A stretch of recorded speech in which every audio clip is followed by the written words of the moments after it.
Bom dia a todos. Eu sou a Vanice, eu atendo a especialização de felinos no Hospital Pet Care. Eu atendo essa especialização no Morumbi, no Ibirapuera e também no Tatuapé. Tá? E atendo também como clínica geral no Morumbi alguns dias da semana. Eu vou falar sobre esse assunto, né? Os felinos sentem na pele as emoções, né? E o meu desafio aqui vai ser manter vocês acordados depois desse coffee break maravilhoso, né? Mas vai ser também tentar diferenciar por que ele coça, né? Então, pode ser uma dermatite psicogênica, pode ser uma dermatite alérgica. Aí vocês vão falar assim, bom, é fácil. Ele coça ou ele está com alopecia, então eu dou cortisona, se parou de coçar, ótimo, não é mais problema meu, encaminho para o dermato. Não, dei cortisona, não parou de coçar, então é meu, vou mexer com a parte de comportamento ou vou encaminhar para um médico especialista em comportamento. Mas, às vezes, as coisas não são assim tão lineares, né? Às vezes, a gente resolve assumir que tem o cabelo encaracolado e prepara o cabelo bonitinho para vir dar palestra, 2 horas depois o cabelo já está desse tamanho, aí você tem que prender na hora da palestra. As coisas acontecem, às vezes são imprevisíveis. E vocês vão ver que, nesse caso que eu vou apresentar aqui para vocês, esse tipo de coisa acontece.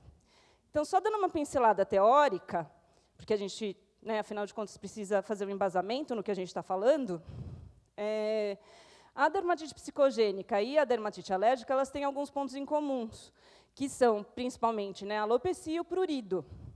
Lembrando que a pele e o sistema nervoso têm a mesma origem embriológica, e eles estão intimamente ligados, certo? E que o prurido alérgico e o prurido psicogênico, geralmente, eles têm causas diferentes. Mas eu posso começar, por exemplo, com um prurido muito intenso, e esse prurido levar a um quadro, por exemplo, de ansiedade, porque o animal ele coça, ele sente muito prurido, então ele coça demais, ele passa o dia coçando, e isso leva a uma ansiedade. E aí eu vou ter que tratar com as duas coisas. Pensando em felinos, partam do princípio de que vocês estão tratando um animal que está estressado, né? E que, portanto, ele pode ter algum grau de problemas psicogênicos em tudo que vocês estiverem tratando nele, seja doença inflamatória intestinal, seja a pele, o que for. Eu tenho uma paciente que ela tem alergia respiratória e o gatilho é emocional. Então, se vem uma pessoa diferente visitar a casa, visitar a tutora, a gata começa a tossir, a ponto de eu ter que entrar com terapias, assim, suporte agressivo para ela parar de tossir, para sair da crise asmática. Então, essas coisas acontecem em felinos e a gente tem que sempre pensar nisso. A definição do prurido, e aqui eu vou diferenciar um pouco o prurido de coceira, né? O prurido é a sensação que me leva a coçar. O coçar é o ato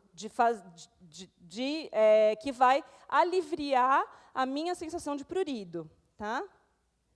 A função é, obviamente, remover o agente pruridogênico. Então, obviamente, né, se um carrapato, uma pulga me picou, ele fez ali, eu senti a coceira, eu senti o prurido, então eu vou coçar para tirar. Então, existe uma função, né, porque senão aquele ectoparasita vai continuar me picando, vai causar lesões de fato. Tá? E o prurido, né, é uma das principais queixas nos casos dermatológicos. Existe um ciclo vicioso da coceira, né?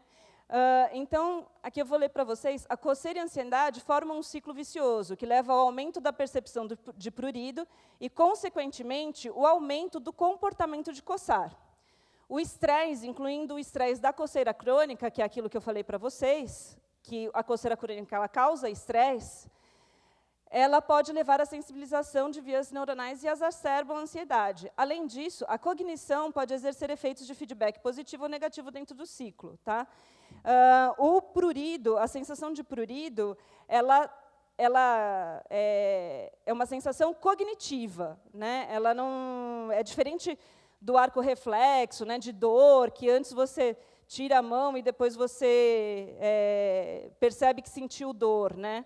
Ou queimadura, por exemplo. O prurido não. O prurido, para sentir, você tem que ter a sensação cortical, né? Você tem que chegar ao sistema nervoso central no córtex cerebral para você sentir o prurido. Então, como que funciona? Eu tenho prurido. Se esse prurido é muito intenso, eu vou ter ansiedade. Essa ansiedade também ela pode ser aliviada pela coceira. Tem neurotransmissores que são liberados ali, que diminuem a ansiedade no momento que eu estou coçando. Por isso que eu roo unha, que eu coço a cabeça, ou que o gato se lambe demais, né? E aí o prurido, ele leva e aí a coceira, ela aumenta, por exemplo, ela causa lesões de pele, e as lesões vão aumentar a sensação de prurido, e aí eu coço demais, né? A cognição, então, se eu estou estressado, por exemplo, ela também pode alimentar o prurido, aumentando a ansiedade também. Então, assim, fica um ciclo vicioso, que se autoalimenta. Isso aqui é a patogênese, né? Na verdade, eu não vou entrar em detalhes, porque eu tenho vergonha. Está a doutora Helena ali na plateia, né? Está a Elídia aqui, o Rafael, que sabem muito mais de sistema nervoso do que eu, mas são coisas que a gente já aprendeu na vida, e é só para relembrar. Eu tenho as terminações nervosas livres na pele. Através dessas terminações nervosas, vai ter algum gatilho ali, por exemplo, histamina, que vai levar, que vai atingir o neurônio vai passar pela medula, pelos gânglios primeiro, depois pela medula, sobe para o tálamo e vai lá para o córtex. É só isso que está escrito aqui, tá? Bem simples. Aqui é o caminho direitinho que eles fazem, retirado do livro do professor Larson. A pele recebendo as sensações, né, de coceira, de prurido. E uma coisa importante aqui também é que é as mesmas terminações que vão receber o gatilho de prurido também vão receber o de dor, por exemplo, né? Então, a diferenciação que vai ser se eu vou ter dor ou vou ter coceira, ou vou sentir prurido, ela vai ser determinada no córtex cerebral. O caminho que ele faz até o córtex é basicamente o mesmo, tá? E isso é importante porque a coisa pode começar de um jeito e terminar de outro. Por exemplo, no caso da hiperestesia felina. Então, às vezes, eu não sei se ele está coçando, se ele está com dor, porque a via é a mesma. A gente tem uma série de mediadores de prurido, então, que são as aminas, os neuropeptídeos, citosinas, opioides, né? E as enzimas proteolíticas. Quando a gente trata com um paciente com opioide, a gente também inibe alguns receptores, algumas vias ali nesse caminho. E aí a dor, eu trato a dor, mas eu posso, com isso, aumentar o prurido, porque eu tive inibição ali no caminho, tá? Na dermatite alérgica, e é fácil saber, bom, na dermatite alérgica está acontecendo alguma coisa física mesmo, né? Está acontecendo alguma coisa ali em terminação nervosa. Eu tive uma alergia, uma picada, alguma coisa que aconteceu. Qual é a diferença do animal que é alérgico do que não é alérgico? É a resposta que ele vai ter. Então, eu tenho realmente um gatilho que aconteceu ali, e aí eu vou fazer muito IgG, muito IgE, mais do que o normal. E, às vezes, até para coisas que eu não deveria estar fazendo, que seria alérgenos ambientais. Então, às vezes, eu faço, por exemplo, quando é picada de pulga, eu faço uma reação exacerbada a essa picada de pulga, ou, às vezes, são alérgenos pólen, né, alérgenos que estão presentes no ambiente normalmente, e que eu vou produzir uma resposta elevada, né, e eu vou produzir mais a sensação de prurido e a minha coceira vai aumentar. Nos gatos, as células dendríticas aparentemente também têm relevância, não é só a parte imunológica, né, de IgE e de IgE. As células que conduzem o estímulo, elas também, aparentemente, produzem mais neuroreceptores, e aí, por isso, elas podem estar relacionadas ao aumento do prurido, né? E aí, como que a gente vai diferenciar no meu paciente felino se o que ele tem é prurido, que seria, né, a sensação de coceira, né, por causa de um agente que está causando isso, ou se é a tricotilomania, que seria a psicogênica, a alopecia psicogênica.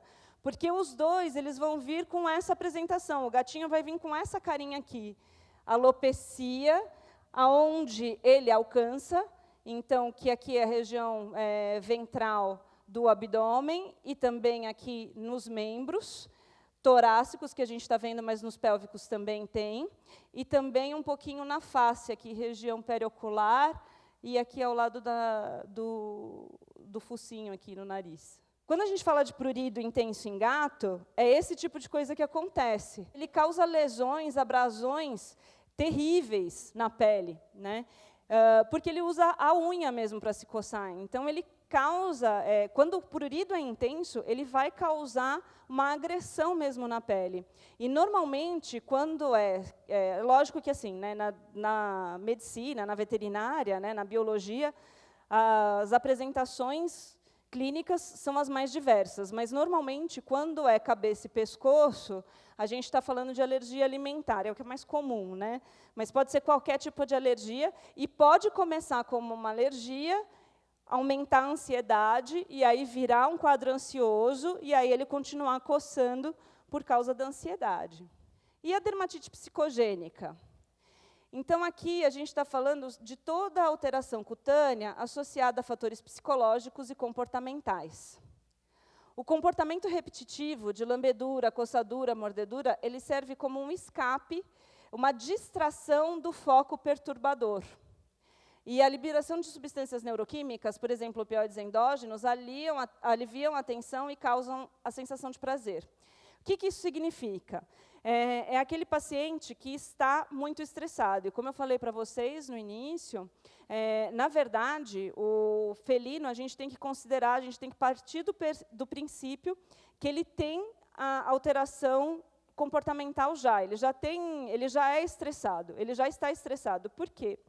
Porque ele está confinado. O felino que não está estressado é aquele felino que mora na fazenda, livre, e aí, de vez em quando, ele vem, eu ponho comidinha para ele, ele vem a hora que ele quiser, ele come, mas aí ele está livre para caçar passarinho, caçar camundongos, ele brinca. Esse é um felino que está 100% sem estresse. Todos os outros estão estressados. Eu fiz uma vez um teste, né? Falei assim, não, eu tenho 2 gatos, é um número razoável de gatos para se ter em casa, eu moro numa casa grande, tenho acesso a quintal, tem Feliway em tudo quanto é lugar, os meus gatos não estão estressados. Aí eu fiz um teste, elas têm nível 4 de 5 de estresse. Eu falei, meu Deus, né? Então é impossível. Se você tem 5 gatos num apartamento de 30 metros quadrados, esquece, eles estão estressados. E é normalmente esse tipo de coisa que a gente vê. E aí ele vai fazer a dermatite psicogênica por quê? Porque imagina que aquele gato, que ele sempre está estressado porque vê o irmão. Ele não tem como deixar de ver o irmão porque eles moram na mesma casa.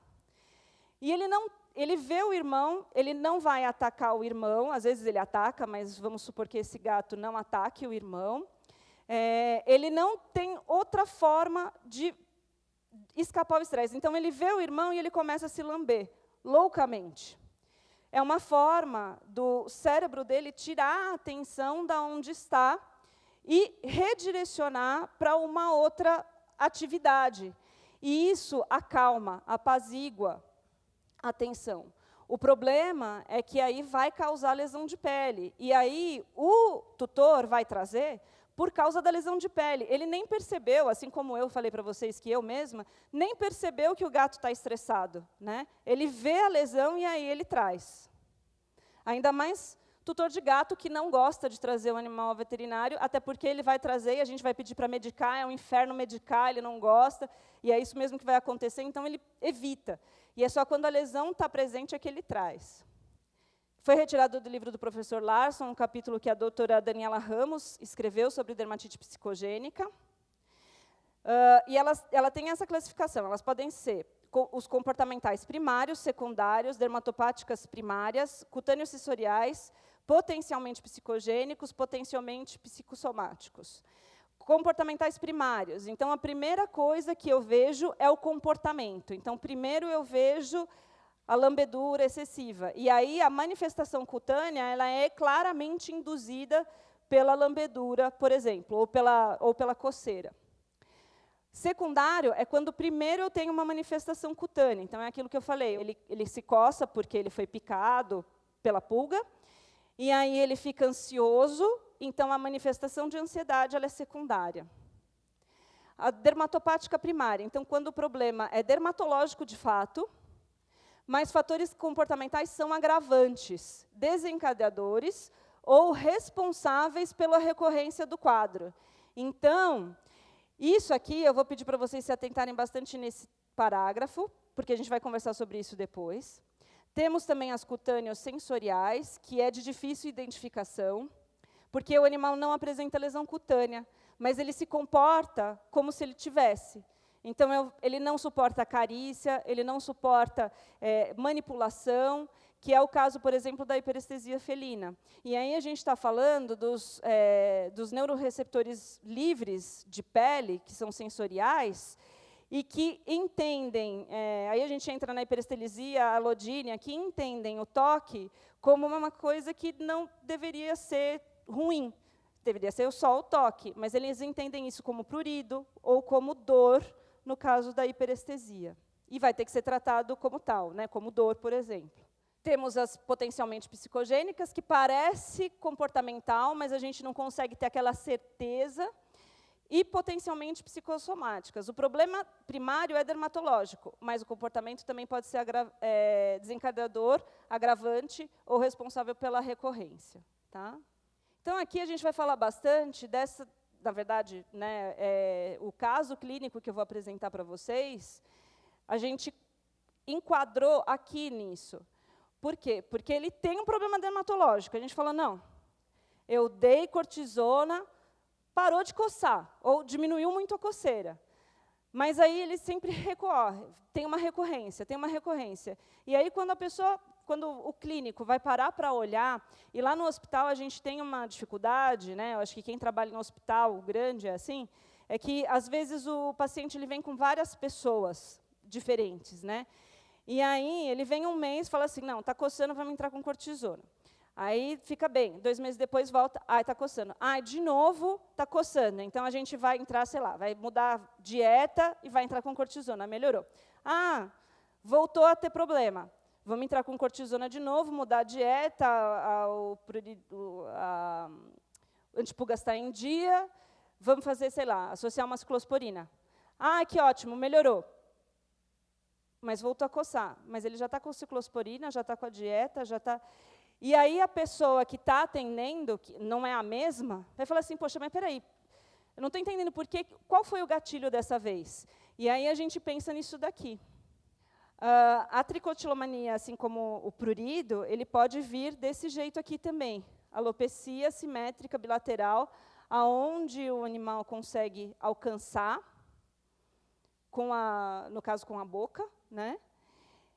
Nem sempre tem lesão cutânea, às vezes a gente tem eritema, às vezes, quando o prurido é muito intenso, a gente acaba tendo aquelas lesões feias de granuloma eosinofílico, né, placa eosinofílica, que parece até tumor, mas, às vezes, não, é só assim, uma rarefação pilosa até, na verdade. E aí a gente fala que é tricotilomania, porque a gente faz o tricograma e a gente vê o pelo quebrado. Né? E é bastante comum a gente ver na psicogênica, mas pode acontecer também na dermatite alérgica. E aí, agora eu vou falar do caso clínico mesmo, vai ser bem rápido, assim, na verdade, é bem tranquilo. Eu só vou mostrar para vocês essa sequência, que é uma sequência que dificultou o diagnóstico para a gente. E aí eu não sei se vocês sabem, assim, como que são escolhidos os temas, né, que a gente vem falar aqui. Então, eu vou falar para vocês, vou contar. É assim, o pessoal do científico, né, que no caso é a Cibele, chega para mim e fala assim, Ivan, a gente queria fazer um dia de bate-papo de felino, vamos fazer? Vamos. Você tem um caso legal? Eu falei, tenho. Aí eu falei, bom, quantos dias eu tenho para falar? Porque eu tenho um caso que é muito bom. Assim, eu não sei se vocês viram, mas vai ter um congresso mundial aí de medicina felina lá em São Francisco, daqui a alguns meses, e o tema vai ser comorbidades. Falei, gente, é porque esse pessoal não me conhece, eu ainda não sou conhecida mundialmente, porque senão eles iam me chamar para falar uns 8 dias só sobre esse caso. Porque ele tem, é um felino, fêmea, SRD, atualmente com 12 anos e é castrada. Os diagnósticos, alergodermatite, isso daqui é diagnóstico fechado. Alergodermatite, dermatite psicogênica, lombalgia, doença renal crônica, doença inflamatória intestinal, hipertiroidismo, que obviamente a gente tratou e virou hipotiroidismo, e agora a gente trata o hipotiroidismo, linfoma alimentar, que decorreu aqui dessa doença inflamatória intestinal. Além de outras coisas, mais. Então, esse é o nosso paciente. Vocês vão ver que graça que ela é. Fofa. Mas, olha, vejam. Ela deixa. E essa mão é minha. Não é da tutora. Mas ela é brava. A tutora, ela esteve internada até esse final de semana no hospital por outros problemas, enfim, que ela teve. Ela tem hipertensão também arterial, já teve um AVC, já teve descolamento de retina. Ela esteve internada e a tutora falou assim, para a pessoa que atendeu, que não era eu, né, no caso. Ela falou assim, olha, cuidado, porque ela é uma assassina. Bom, então a gente toma cuidado. Essa gata, ela toma atualmente mais ou menos umas 6 medicações 2 vezes ao dia. Vocês acham que ela está estressada?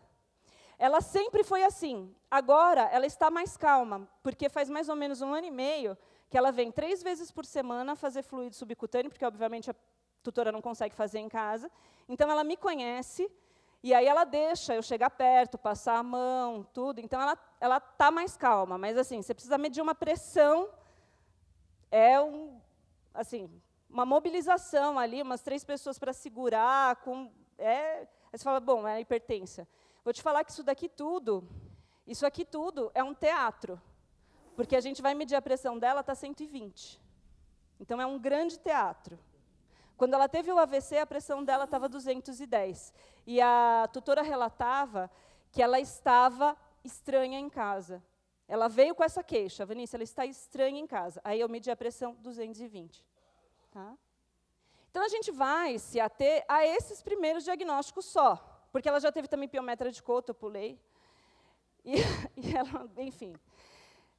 alergodermatite alimentar, ou psicogênica, ou lombalgia, a gente não sabia exatamente o que estava acontecendo.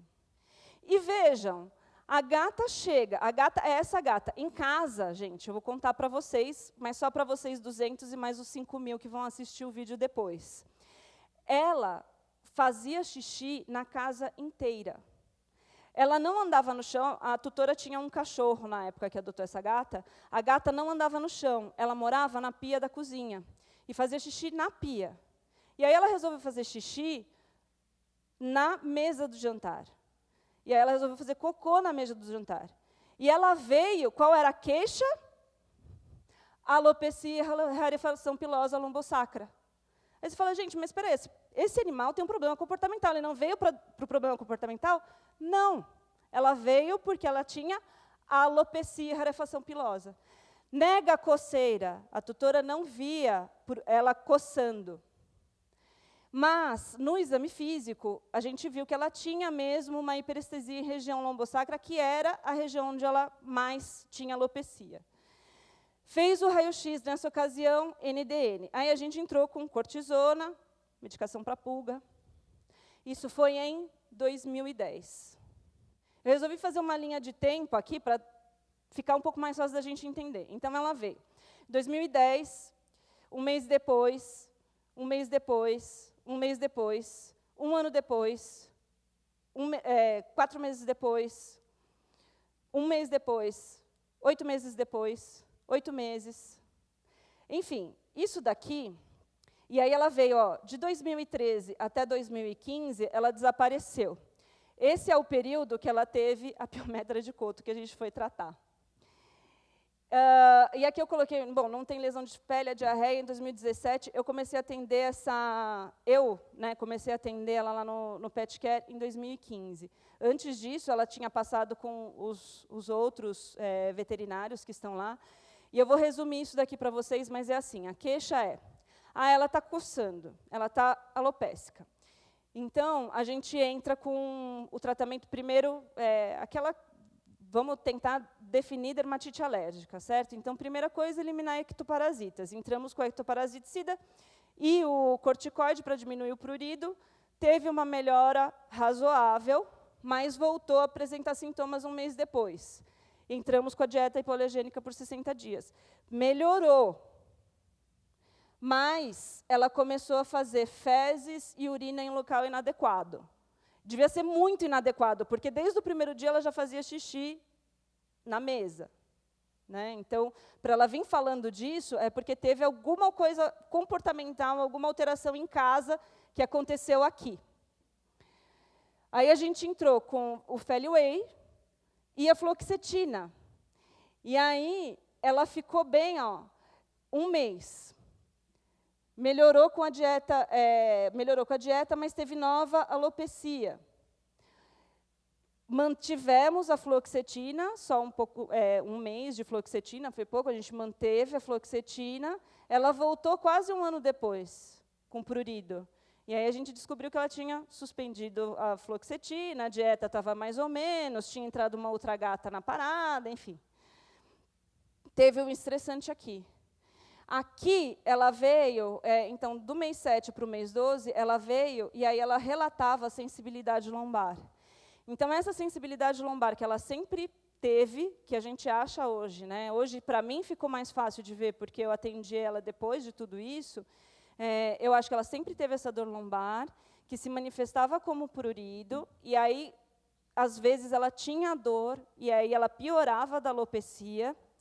Mas não é só isso, porque eu vou contar para vocês que aqui, nesse ponto, que ela voltou, e aqui teve um outro ponto, aqui, que ela voltou, que foi em 2011 e 2015, nesse momento ela pegou um gatinho novo, e nesse momento ela pegou um outro gato novo. Então, reapareceram os sintomas. E aí a gente encaminhou para a doutora Daniela Ramos, em algum momento, aqui ela fala assim, olha, eu não acho que seja só comportamental, vocês têm que tratar a pele. E aí a gente entrava com o ciclosporina, ele melhorava. Só que se eu tirasse a fluoxetina, ele piorava. Então, ela precisou ficar um tempão com as duas medicações, uma modulando ali sistema nervoso central e outra modulando a alergopatia. Ela tinha as duas coisas, e o paciente ele pode ter quantas doenças ele quiser. Só que partam do princípio que, sendo um felino, ele está estressado. Então, vocês têm que fazer uma anamnese, e, às vezes, na clínica, a gente não tem tempo de fazer isso, mas tem que fazer uma anamnese muito bem feita para saber identificar se está tendo alguma coisa diferente, porque, às vezes, o proprietário não percebe, o tutor não percebe. Tem uma tutora que eu atendi também há 2 semanas atrás, no Ibira, ela falou assim, era um gato com doença do trato urinário inferior de felino, síndrome de Pandora. Falei, tem algum estressante? Ela, não tem. Tem sim, não tem. Depois de 1h30 de conversa, eu falei assim, olha, eu não sei, mas não tem algum móvel que você trocou de lugar em casa? Não é possível. Ah, não, eu sempre mudo os móveis de lugar em casa, pelo menos a cada 2 semanas. Falei, nossa, né, um gato que está estressado 1000 cruzes, né, esse aí. E aí, por que eu coloquei a diarreia aqui? Porque antes disso, lembra que ela tem doença inflamatória intestinal também? Antes disso aqui, ela não tinha diarreia. E sabe o que aconteceu? Aqui, ela pegou um cachorro novo. Tá?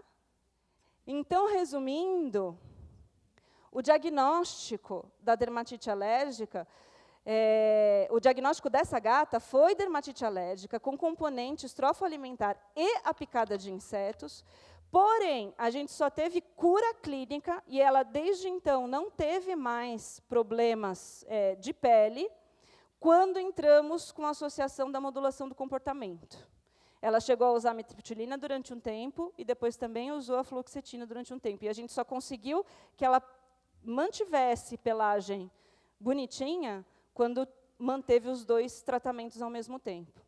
E lembrar sempre, né, como eu já falei, que o sistema nervoso tem ligação íntima com a pele e que doenças comportamentais podem ocorrer concomitantemente com outras doenças.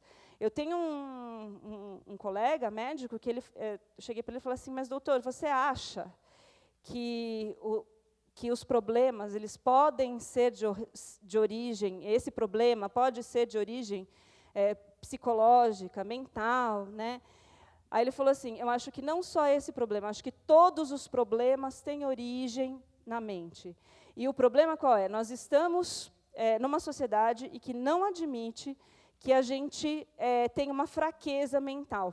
A gente considera isso como uma fraqueza. E, na verdade, a gente se esquece que a mente ela faz parte de todo o sistema, ela faz parte do organismo do animal. E, se ela está disfuncional, ela pode acarretar problemas em outros sistemas também. Tá bom? Então, gente, era isso, foi bem rapidinho, mas é o que eu tinha falado para vocês. Muito obrigada.